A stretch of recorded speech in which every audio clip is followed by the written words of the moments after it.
people have been telling myself, my brother, and my parents that I'm not normal. I've been called weird, odd, and a nerd. And one thing that I'd like to say about being a nerd is that I was growing up. I never told anyone that I wanted to be a nerd. It was never an ambition in my high school yearbook to be a nerd. It was always other people that called me nerd. It's always other people that saw me as a nerd. Well, see, the point is, a lot of people want to be nerds. One thing that I tell all those people, and they know nerds are smart. Do here and there, I can't help it if my IQ has always been higher than my weight. That's right. Okay. A lot of people want to be nerds anyway. I'm proud to be a nerd. And they usually wear blue shirts too. That's a pretty blue shirt though. But then my nephew is a nerd. His name, he can fix his computers and stuff. Been talking crazy all his life. Jeffrey. He's in Vegas. And he has a lot of problems, you know. But the point is, he's so smart with computers. He could be the fix everybody's computer, and he could be the nerd geek. He don't have to go to school because he learned it just being on his own. Okay, okay. And he could be a computer expert. He's been playing. Someone said, you know, many people with mental illness, some people are so intelligent, intelligent that they go to the other extreme. Yeah. Whereas they just space out in a sense. Yeah, my time. Right. Like you can hear me because Carly come on. I said, leave it like that. And I talked to myself. I said, well, Maya Angelou got very famous with she knows why the cage hurt, healthcare worker said. She said, you know what, if your legs are hurting, put your legs up on that table, you in your own house. Cool. One of the top shows on TV is Big Bang Theory. I mean, ratings are through the roof, and it's one of my favorite shows. And I can see you're going to end up probably with a TV show or something. it'd be great. You're going to end up with a TV show or something. Anyone out there Looks like I done seen him somewhere anyway already. Anyone wants out there to hire me? I've seen you somewhere already anyway. Especially if you go to what did I say, the Victory Gardens? Yeah. You know the people on the north side. I've got about 100 acting credits to my name. Yeah. I've seen them somewhere. Mostly theater. Oh. But I have. You ever did anything with the Goodman? What they had a non-speaking bit in the major motion picture Baby's Day Out, which came out in the 90s. I played photo assistant number 2, which was uncredited, and then I was also another featured bit in the TV series Early Edition. It starred Kyle Chandler and Fisher Stevens. I was a jury member, and my character name was Harvey Palestine. That was also uncredited, but occasionally I do get recognized for those. Did you make videos of these particular performances? No, but they're available on DVD. Are they available on YouTube now? I know what early edition is, and early edition. I believe both of them are. Yeah. If I go to YouTube, I can search where now.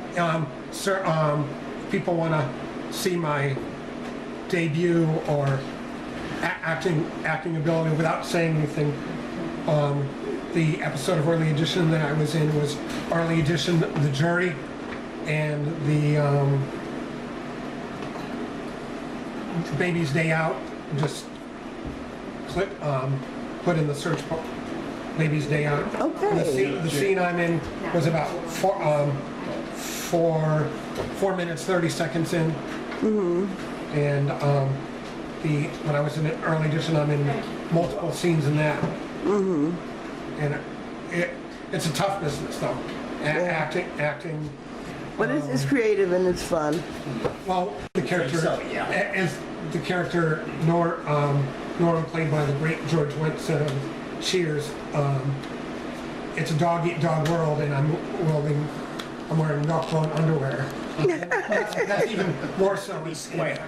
I agree with that. And another thing, I had said earlier that mental illness is very much so misunderstood, and also the people that experience it you don't really know what's happening to you. That's when I had my first nervous breakdown, and I was hospitalized. I didn't know what was happening with me because you go through this change of, you have this chemical imbalance, and you be trying to figure out what's happening, trying to figure out what's wrong with me, and you don't understand. And so I was sent to Loretta Hospital. And as I mentioned earlier, you know, it's misunderstood even by the staff, people that work in the profession. Yes.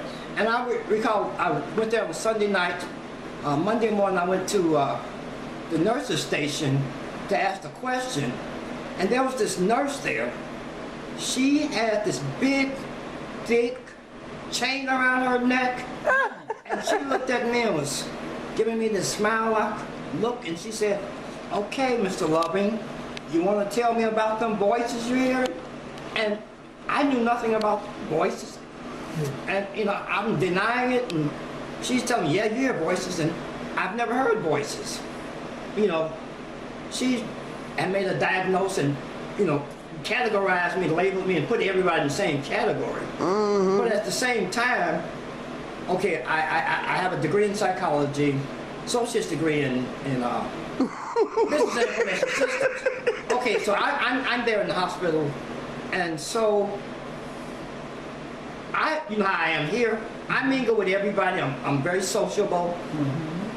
I would talk with the patients. Yeah. I'd go up to them and put my hands around them and tell them I love you, and just talk to them. Period. Yeah, Just general conversation. And it got to the point where most of the patients thought I was a staff member. Because I've been hospitalized a couple of times, and they always think I'm a staff member. Because a lot of times, especially the first hospitalization, I actually was doing the job that the staff was supposed to do. Yes. Men and women that are in the armed forces that are protecting our country, and there's always that little cliche. I kind of think them, but you know what? I wish they they would do. I wish they would learn how to have military coups, because they are the ones who are protecting us. They are the real Christians, but they're sent out for wrong stuff. And so America needs a first military coup where the army will run the country, because we had an unjust war, and all these young boys and stuff dying in Iraq, and they're still dying, preserving this country. I pray for that situation. I don't want the country no more to have an army that minds wrongdoing. If you're going to fight for the country, then you run the country. And it's been put out there by lots of people. Freedom isn't free. Yeah. And a lot of these young men and women, not only physical injuries, but Bodily a lot injury. of them are coming back with post-traumatic stress syndrome. And look, and all kinds of disabled prosthetics, and you wearing, but you know what, there's some that's going to be running in a marathon. That encourages me. Who's son? There's some army people who put on these.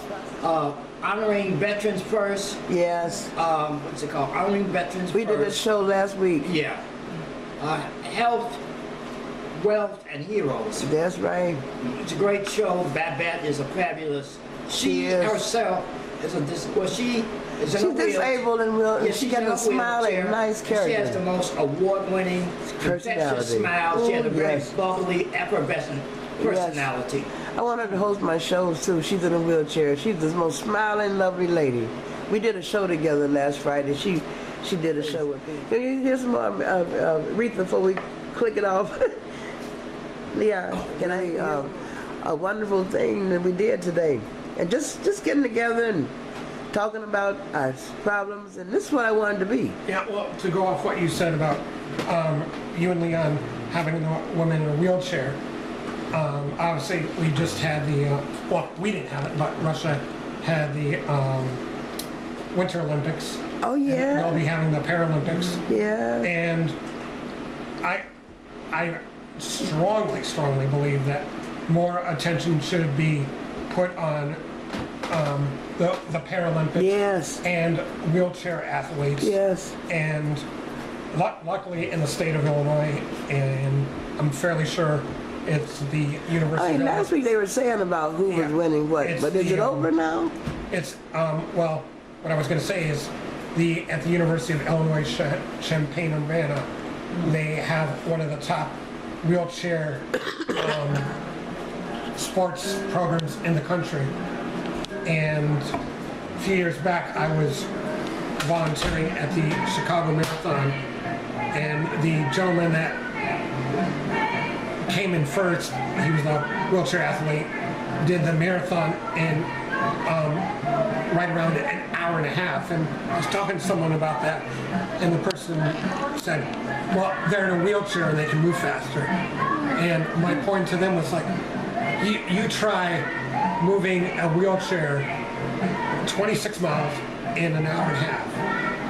And it's an incredible feat. And not only mental illness, but overall, I think respect and dignity needs to be paid to people that have disabilities. Amen. Amen. On the energy drink by 50 Cent. Reason why I like this energy drink, this is a great energy drink here. I have it in orange, and there seems to be some kind of boycott here. Every nationality coming out with an energy drink, but you don't see SK. It was once at 71st Street State. They don't have it anymore. You know, I used to have the orange, and he came out with it. So since this is about Black History Month, has got to be now 12 months in the year, because we're gradually sinking and sinking sand. So I'm concerned about that SK energy drink if he's not, you know, and I'm concerned about Knits and Knots. See Knits and Knots? Now see this little thing here, that represents my son, my brother, Timothy McVeigh. A SkyX laptop computer, and it represents knitsandknots.com. He is CEO of Knits and Knots with 2 T's at the knots. He is also principal at Senn High School, and I'm so glad that he finally got out of 26 in California, New York. One of the worst, when I found out that it was one of the worst places in the whole United States to be teaching, then I knew why he was calling the police on me. He was suffering from job stress, and he's doing good, and I'm proud of him. Proud of Khalid too. Khalid is Fade or Fade live, and you know, all we can do is pray for all of us. Because I'm wearing the Warriors in pink. This is a thing. This is a scarf here they give to all the cancer people. I'm the first one to wear it because I also thought of the energy card. That scarf though is given to everybody who was in the cancer. My mother died of cancer, ovarian cancer. So it's a beautiful scarf by Ford Motor Company. That's why I'm wearing that scarf. Everybody that's supposed to be with the cancer, they're supposed to have this scarf. Now this is a beautiful scarf. Why do people not wear it? Everybody. Before I was diagnosed bipolar, I mean, I wasn't a big fan with them, but all these slasher movies, they're out there, and really, they're still made. Jason and Friday the 13th, Michael Myers, and Halloween. I can go on and on. They are the taglines or the plot. These are psychotic killers.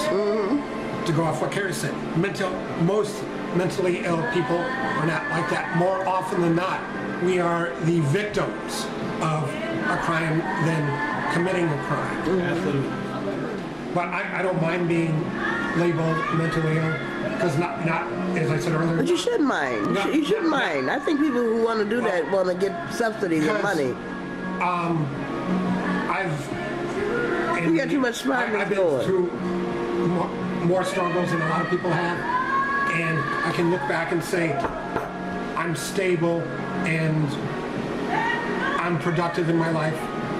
I've got a part-time job at the Harris Theater, through music and dance. I contribute to society, and I'm not key thing. Yeah. Make positive contribution. Not only. But here's what I'm trying to say. You're also an actor. Why do you want to be labeled something to hold you back from being an actor, a great actor, or something? Well, I don't trust that when people say when they want to be labeled mentally ill. I don't think people want to be labeled. It's